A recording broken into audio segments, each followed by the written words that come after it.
Welcome to WHAG Sports. I am bejoy Joseph. Continuing the theme of golfers but many of the players say it doesn't matter. After all, they are the defending champions, and there's a from the gridiron to the diamond. The Hagerstown Sun already with their playoff berth clinched. So the Shepherd men's soccer team came away with a point. Many of the players say they're not satisfied with the 0-0. The countdown to kickoff hits Maryland now. Two Cumberland teams trying to reverse last season's 30 race car drivers from 7 different nations will be participating in the F2000 Championship Cup Series. Hagerstown resident Ashley Greer began her pro career in 2006.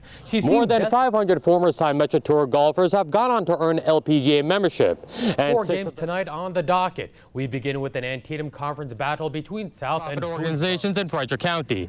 In Myersville, bejoy Joseph, WHAG News.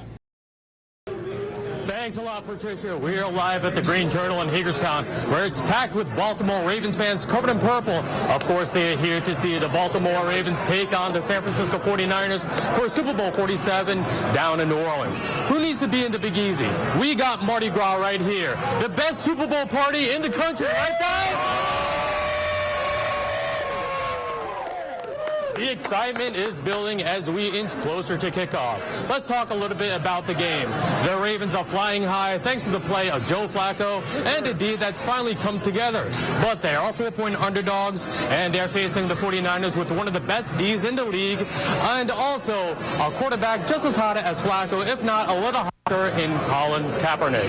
Right now, we're going to bring in longtime Ravens fan Mike Cavordier. First of all, thank you very much for this interview. He's going to give us his thoughts. And can you tell us what is your reaction as we approach game time? Well, you know, I was at the very first home playoff win 13 years ago in PSI net against the Denver Broncos. We beat up Gus Frerotte pretty bad. Great defense. Never thought it would take this long for us to get back here again. So I'm very excited about this opportunity. And of course, the major reason for the team's success is Joe Flacco. He has turned it around since Jim Caldwell took over play calling duties. Can you just talk about how big he needs to be tonight for you guys to win? Well, he's been big. He's got 6 road playoff wins, an NFL record. I think Jim Caldwell put the ball in his hands. I think we're going to see some Torrey Smith today on the outside. We're going to see a lot of Anquan on the inside. I think he's going to do just fine. All right, let's go to the defensive side of the Baltimore Ravens. They stopped Tom Brady, also Peyton Manning, 2 future Hall of Famers. But you're going up against Colin Kaepernick, a guy who is a little bit of a better weapon. Are you a little bit concerned about his abilities to shred your defense with his arm and his legs? I don't think he's played a team yet that has Hall of Famers on all 3 levels. We got Haloti Ngata on the inside with T-Sizzle. You know, we've got Ray in the middle, and of course we've got Ed Reed on the outside. And I think when he goes and tries that zone read and we just flatten him with T-Sizzle every time he touches the ball, he's going to get a little tired of that by the second, third quarter. And of course there is Ray Lewis. This is his final game. This must be bittersweet. Just talk about what he has meant to your team, the franchise of the Baltimore Ravens. 17 years, 13 Pro Bowls, 2 Player of the Years, 1 Super Bowl MVP. It's time for 2 and 2. Second Super Bowl MVP. Great job. Thank you very much, Mike. There are many subplots in this game. The Harbaugh Bowl, and for many longtime Ravens, a chance to win their first Super Bowl ring, including Ed Reed and Terrell Suggs. Just a reminder, we will try to have post-game reaction from these fans, win or lose, coming up during the 11 o'clock newscast. Going down. So, guys, who's going to win tonight? Are you guys ready to party?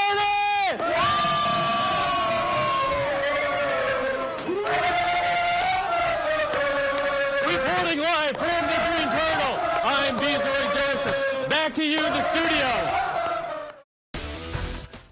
Good evening, I'm bejoy Joseph here with you for State Sports. We begin with Maryland and West Virginia, head-to-head on the gridiron, and for the 4-state area bragging rights. Terps and Mountaineers going at it in Morgantown. First quarter, Maryland's Perry Hills met in the backfield by Darwin Cook. He fumbles. Doug Rigg picks it up, and 48 yards later, he's in for the 7-0 score. Mountaineers up. Later in the first, WVU on the move. Geno Smith completes to Tavon Austin for 44 yards and the touchdown. West Virginia up 14-0. Maryland would answer on the West Virginia 42. Hills hits Stephon Diggs, who goes down the sideline and dives for the pylon. Oh yeah, he's in. Lead cuts to 7. In the second quarter, Mountaineers up 17-14. Geno Smith finds a wide open Austin in the end zone. Can't miss him. Makes it 24-14. And West Virginia holds off Maryland 31-21. The Shippensburg Red Raiders off to a 3-0 start thanks to an offense averaging 52 points a game. Hoping to stay undefeated, the Raiders hosting Millersville, and the Ship defense looking stout early. Sean Sadowski just pulverizes running back Mike Jones. He's not going anywhere. Raiders up 17-3 in the second inside the 10, looking for more. Zach Zully finds Dan Wheeler for the 5-yard score. The lead increases to 21 points. Zully comes back right again with the team on the move, hits the other tight end, Alex Kuljian, and check out the run after the catch from the big man, runs into the end zone 31-3, and Shippensburg goes on to destroy Millersville 61-6. Elsewhere in the Wiviac, the Shepherd Rams on the road today up against Charleston, West Virginia. And after their Week 1 loss to Shippensburg, they rebound with a 16-10 win over Charleston. In Division 3, 2-1 Frostburg stay playing their first home game of the season at Bobcat Stadium. The Bobcats hosting the Ithaca Bombers from upstate New York. Slow going for both teams early. Second quarter action, Frostburg down 3-zip, but starting to find their stride as Michael Taylor takes the kickoff return back to midfield. Quarterback Ken Emmons also feeling the rhythm, connects with Anthony Young on the out route for the first down. Then later in the drive, Emmons finds Antonio Wood across the middle for another big gain. Bobcats now on the goal line, and the inside handoff to J.D. Cook, and he busts into the end zone, and Frostburg takes the 7-3 lead. Seconds ticking away in the half. Ithaca driving, Phil Newman drops back looking deep, and Joseph Ingrau comes down with it for the touchdown to grab the 10-3 lead. They win it 41-20 to hand Frostburg a second loss of the season. To baseball, entering the last couple of weeks of the Major League season, Baltimore Orioles continuing to push for the postseason. Taking on the Red Sox this afternoon, top of the second, tied at 1. Manny Machado singles to center. Chris Davis scores 2-1 Orioles. Then to the fourth, O's adding to it. Mark Reynolds blasts one over the Green Monster, 21st of the season to make it 3-1 Baltimore. Bottom half, Boston's Danny Valencia greeting the Green Monster with a 2-run shot that ties the game at 3. Top of the sixth, Ryan Flaherty hits it in the gap, triples to deep center. Chris Davis and Manny Machado score. O's back on top. They go on to win it in 12 innings, 9-6. That'll do it for sports. I'm Bejoy Joseph. Have a great night. The summer games are fast approaching for Carrie Miller, who plays volleyball for the U.S. After losing to China in the 2008 women's gold medal game, Miller says she wants redemption. It means the world to me. I mean, it's an awesome opportunity for anybody, but the best part about it is that I get to get revenge on China. But there's a catch about Miller. She has prosthetic legs and plays sitting volleyball, a sport in the Paralympics.